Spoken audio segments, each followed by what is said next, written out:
Hello and welcome to Sansad TV. You're watching Viewpoint with me, Frank RAUSAN PEREIRA. Well, Prime Minister Narendra Modi was in Croatia on the last leg of his three-nation tour, which included Cyprus and Canada.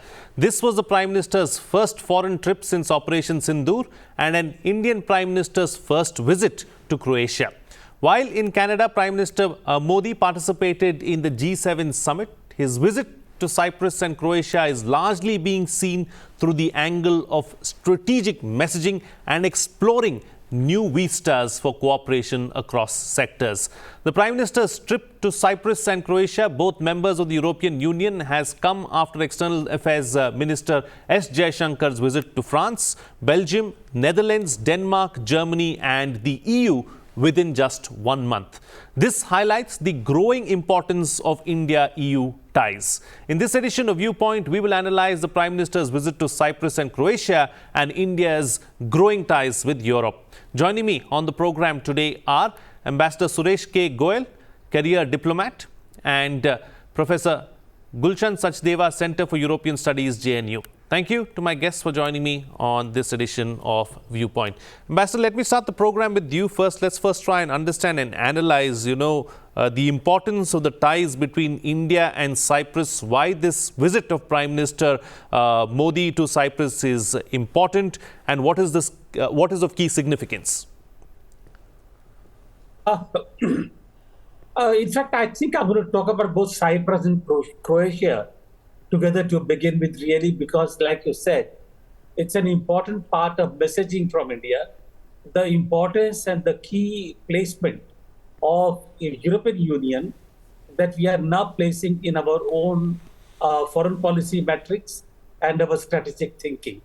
And I think essentially the change began to happen after President Trump took power over in Washington, and then the kind of flux we began to observe internationally in terms of what had been earlier taken as for granted in terms of the foreign policy behavior of the powers that be, and then the sudden change which came to happen where one has to redefine what India must be doing in terms of its own priorities, in terms of its own balancing act, and overall foreign policy framework.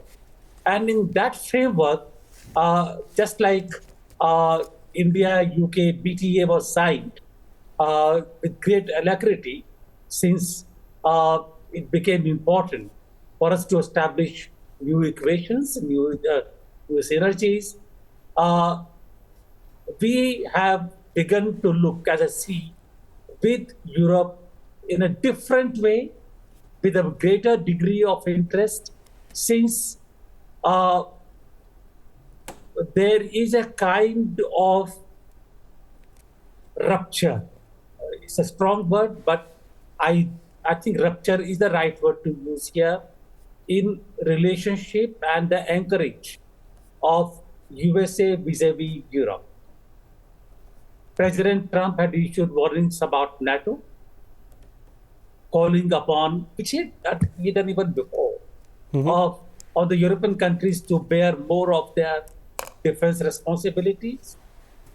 He had begun to talk to Germany, etc., in a different way about trade and tariffs, etc.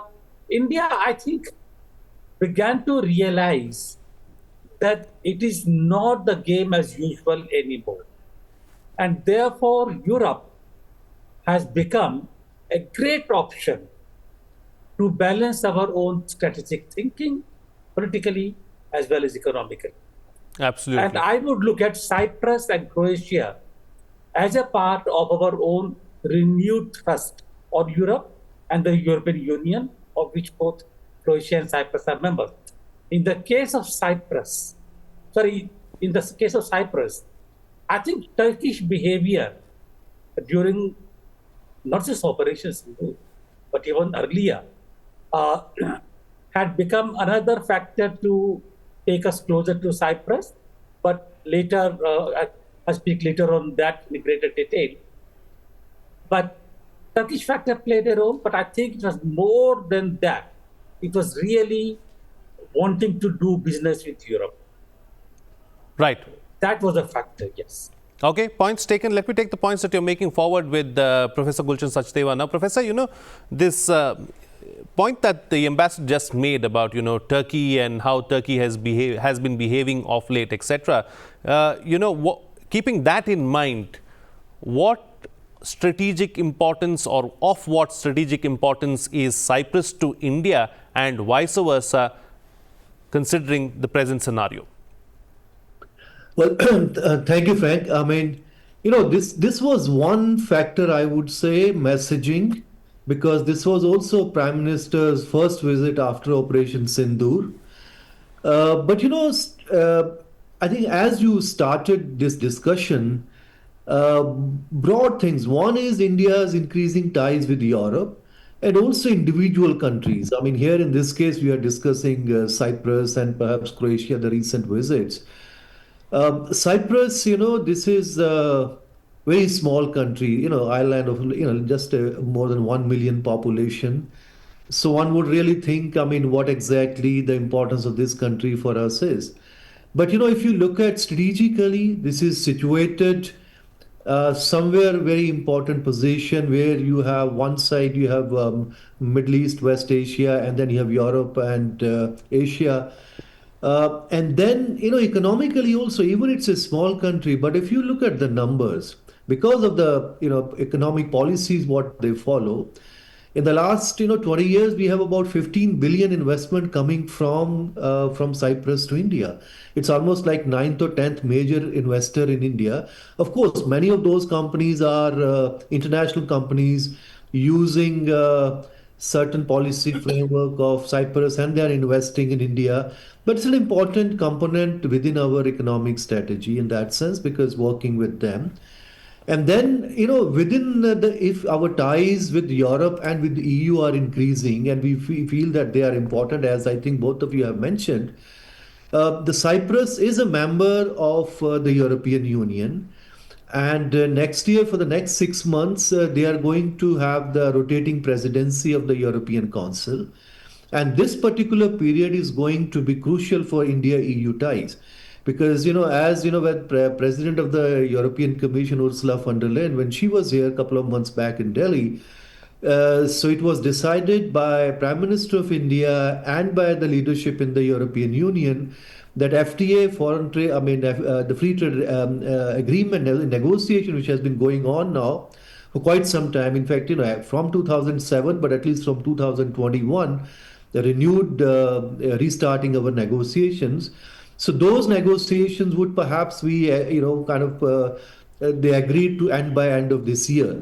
If that happens, it means under their presidency, we might have the free trade agreement signed with the European Union.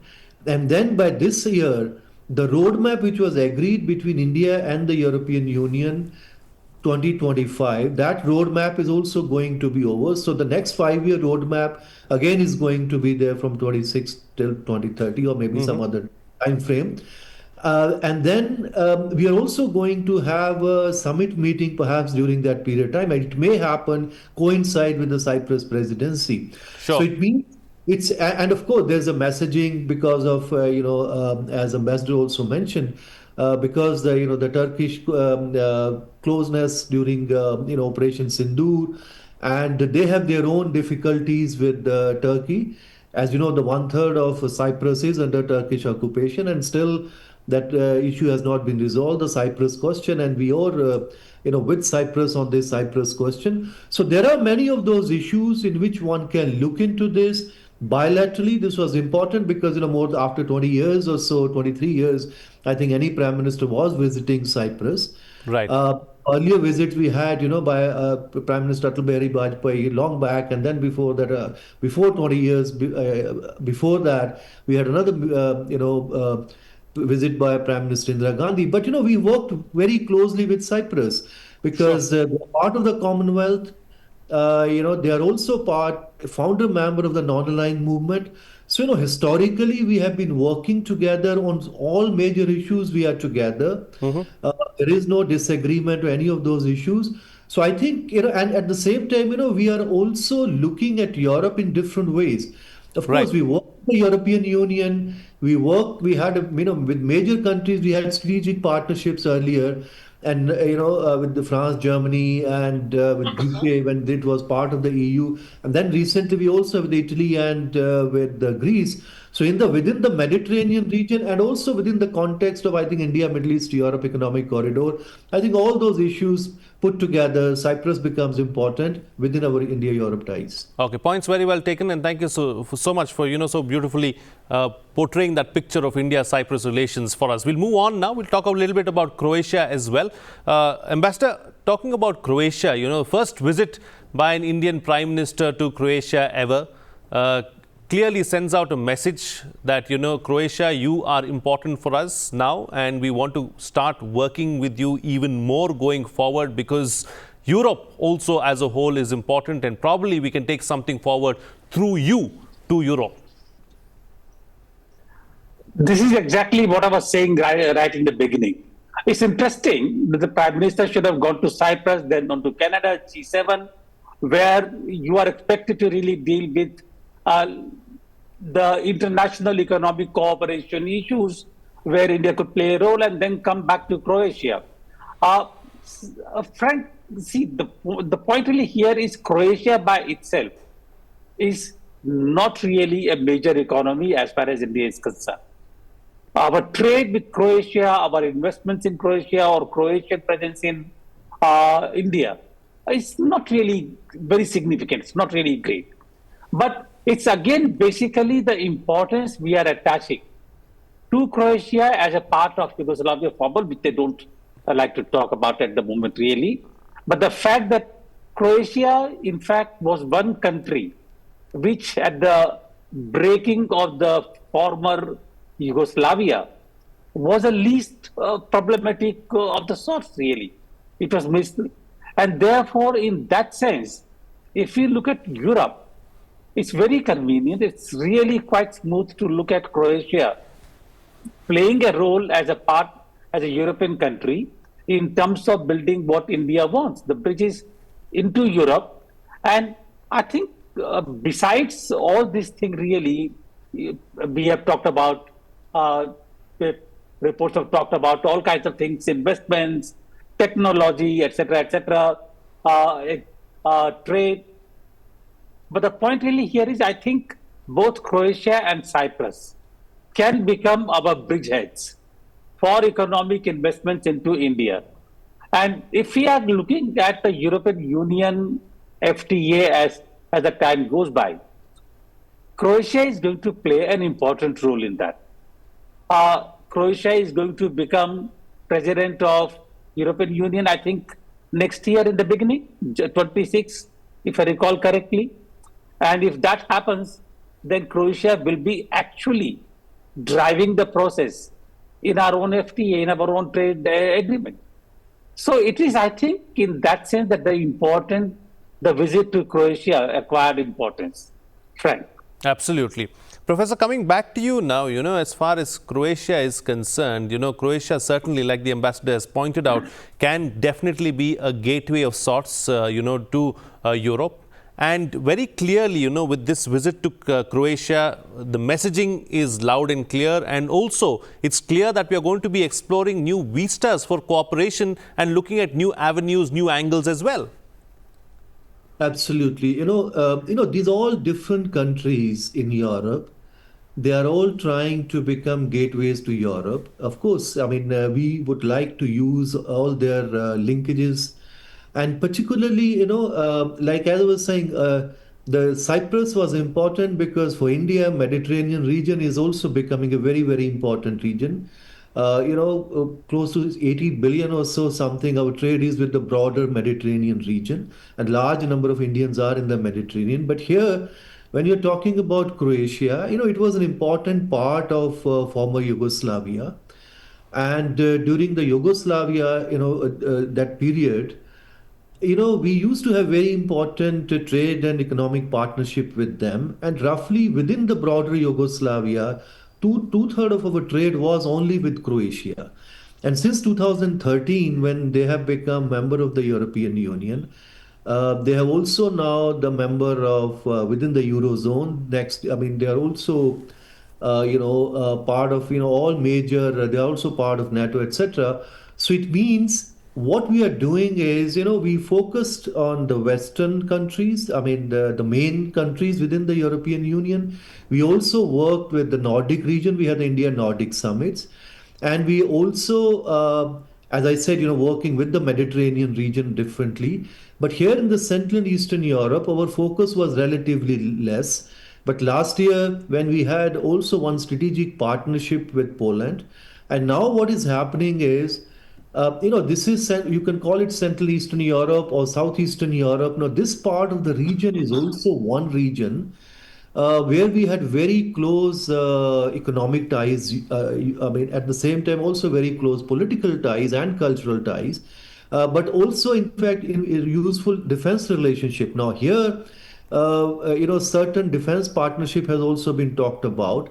And this is also one region which is kind of, it used to be the periphery of the European Union, because some of the countries of the former Yugoslavia became part of European Union now, like Slovenia and Croatia, but some are still like Serbia and Bosnia Herzegovina, etc.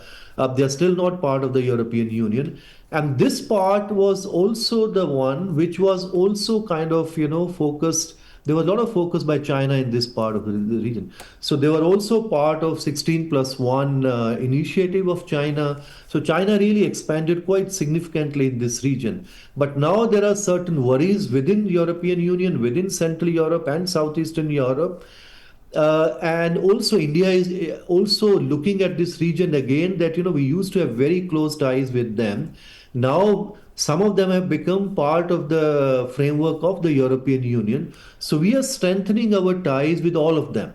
And all of them will be using them. Of course, I mean, as the ambassador mentioned, we have roughly about 300 million trade with them, which is not small, but it's a small country of about 4 million people. But still, in the last few years, large number of Indians have also actually gone and started working in Croatia, because there are opportunities. So we are talking both with Cyprus and also with Croatia, also on the migration and mobility agreements, apart from certain defense partnership with both of them. So we are looking within the broader India-EU framework where things are going in a positive direction, in different directions.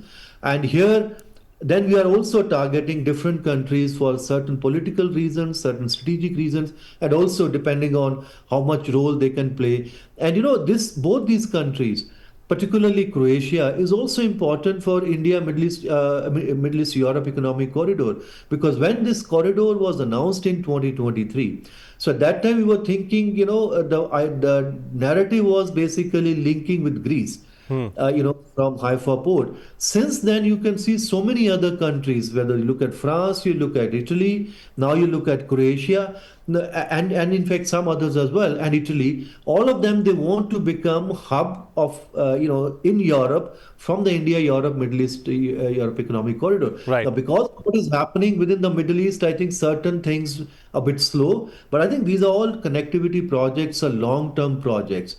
So we are likely to see certain movement, and all of them are quite interested. So, from a connectivity point of view, from strategically, and also from economically within the European Union framework, I think even this, I would say, even a small country, but important country for us to visit and connect dots within Europe. Absolutely. Points very well taken. We'll take the discussion forward now and look at the larger gamut of ties between India and Europe as a whole. Ambassador, where do you see India-Europe ties going from here? What should be the focus area and what's likely to happen?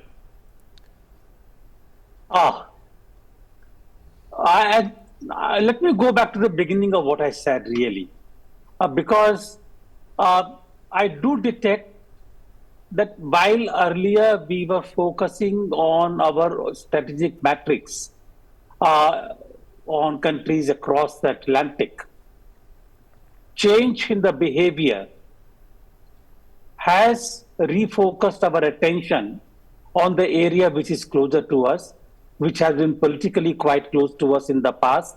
Please remember our own colonial past. After all, the UK has been part of the European Union before, and we have had quite extensive relationship with France, Germany, important economic partners from Europe. So there is a large number of countries in Europe with which we have had a very close political, strategic, and economic ties. Uh, of recent, we have begun to put them in a perspective of not just bilateral, but also in terms of the European Union, where they all play an important role. It's also basically because the connectivity, as Professor Sachdeva mentioned earlier, connectivity has become an important part of supply chains and resilience of the trade, economic investments. In both these areas, both Croatia, Cyprus, Europe, if you look at really, and if you have Arctic in your mind,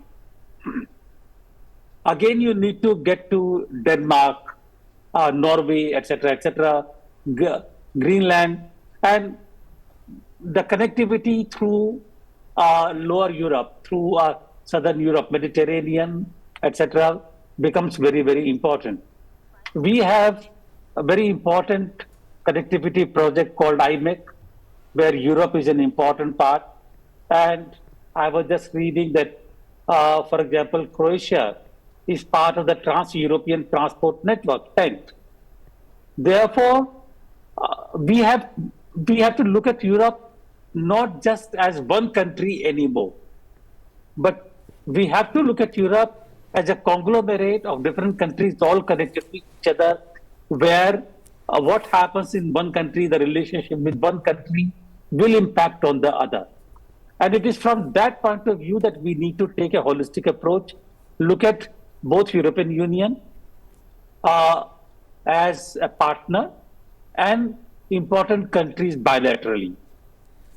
And then I didn't want to mention it, but the fact is that security matrix is an important part of any relationship. Please remember that Ukraine-Russia would not have happened if it had not been for the desire for Ukraine to join NATO. NATO is an important player in the European security to the extent that it has become a European problem, really, in that sense. And therefore, if you look at NATO, if you look at the Arctic security, then there is no option but to look at European as one entity. Yes. I think rather than becoming specific here, we have to begin to look at really the holistic picture of Europe and as one partner, and within that partner, the different countries playing their own different roles. It is just like I'm a physics student. It is just like a molecular structure. We look at the bigger picture in which smaller things play a role, but bigger picture becomes much more important here than before. Absolutely. Absolutely. Thank you for painting that picture for us and bringing in the example of physics so that it just sits in our head and we know exactly how that works. Professor, time to get a closing, concluding remark from you on what's the best way forward? Where do we go from here with regards to Europe and, what's likely to happen? Well, from Indian point of view, I think the Europe has always been important for trade, technology, for investment. And I think it's likely to be important for India. So that's why I think the core of our partnership is continue to be economic, and FTA is going to be very, very important. And from the European perspective, India is also very important, for ABC reasons, what they call. A is basically America because transatlantic, tensions are there. B is the Britain because the UK is out. So they are also looking for new partners outside. And C is China. So they also have many tensions, many worries about China. So their interests have converged, and they're also looking very important partner because and our viewpoints, a democratic, multicultural, multipolar world, they have coincided with each other. And we're also working in different areas, not just only trade and economics, but we have very defense partnership very closely with France and with Germany and also with UK and with many other new partners. And we are also working closely them also on the Indo-Pacific. I mean, they have their own Indo-Pacific strategies from the EU and from many member countries within the European Union. And now with large number of countries, so we also have mobility and migration agreements, because this is also becoming a very important factor for them. Demography is a very important factor in Europe, and now they have to look people from outside. And I think for them that's also a very important area for us to work with them. So there are large number of areas, I would say, where the convergence is happening, and we are working together. And also in the area of maritime security, again we are working very, very closely. So we have a this strategic partnership with EU, which was signed in 2004, and we have huge really institutional mechanism which has been built over. So close to 40 plus different kind of dialogues are happening on all kind of areas which you can think of with the European Union.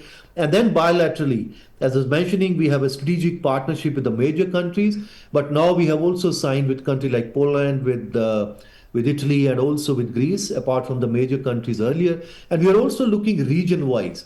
India Nordic Summit we had. We are looking at Central and Eastern Europe. We might have certain kind of things happening with the Visegrad countries in the years to come, and also in the Mediterranean region. So we are looking different regions within Europe. We are working with Europe. We are working bilaterally with countries, because the competencies also within the European unions are different. Sure. You also have to keep in mind that despite having all the problems what they face in Europe, whether certain competitiveness an important point is that on Ukraine, we have a different perceptions, but still, despite that, I think we have been working very closely with the European countries. But they understand the value of partnership with India, and India has also, I think, understood very clearly now for many of those areas where we are really looking for a multipolar world, effective institutions of the global governance, where I think we have been working very, very closely together. And on the larger issue of climate change.